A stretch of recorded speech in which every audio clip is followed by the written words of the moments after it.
আসসালামু আলাইকুম রহমতুল্লাহ। যারা কুয়েত প্রবাসী আছেন আপনাদের জন্য বড় ধরনের একটি সুখবর রয়েছে বন্ধুরা।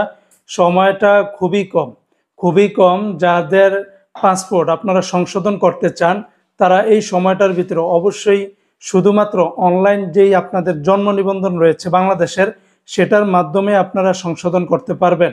এর দ্বারা যেই উপকারটি হবে, যাদের এখনো পর্যন্ত অনেকের আইডি কার্ড হয় নাই বা অনেকের আইডি কার্ড পরিপূর্ণ না, তারা মাত্র এই সুবিধাটি নিতে পারবেন।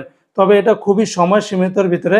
ইতিমধ্যে কুয়েতের যে বাংলাদেশ এমবেসি রয়েছে সেখান থেকে আজকে একটি বিজ্ঞপ্তি দিয়েছে, লেটেস্ট নিউজ আপডেট। প্লিজ ভিডিওটি শেয়ার করে দিবেন যাতে করে অন্য প্রবাসী ভাইরা জেনে এর দ্বারা উপকৃত হতে পারে।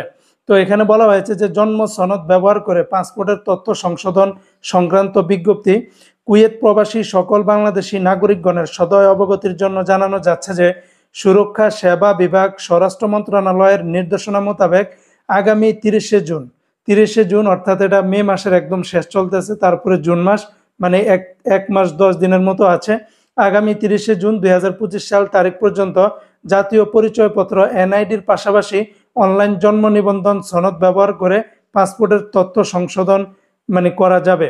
ফলে যেসব প্রবাসী বাংলাদেশি এখনো জাতীয় পরিচয়পত্র সংগ্রহ করতে পারেননি তারা অনলাইন জন্ম নিবন্ধন সনদ ব্যবহার করে পাসপোর্টের প্রয়োজনীয় তথ্য সংশোধন করতে পারবেন। তবে 30শে জুন 2025 সালের তারিখের পরে শুধুমাত্র জাতীয় পরিচয়পত্র এনআইডির ভিত্তিতে পাসপোর্টের তথ্য সংশোধনের সুযোগ থাকবে। সকলের অবগতির জন্য বিজ্ঞপ্তিটি প্রচার করা হলো। তো আপনারা 30শে জুনের পরে অর্থাৎ জুন মাসের পরবর্তীতে কেউ আর জন্ম নিবন্ধন অর্থাৎ অনলাইন যে জন্ম নিবন্ধন সেটা দিয়ে আর পাসপোর্টের তথ্য সংগ্রহ করতে সংশোধন করতে পারবেন না। তাই এখনই সুযোগ, এই একটি মাসের ভিতরে আপনারা দ্রুত এই কাজগুলো সেরে ফেলুন।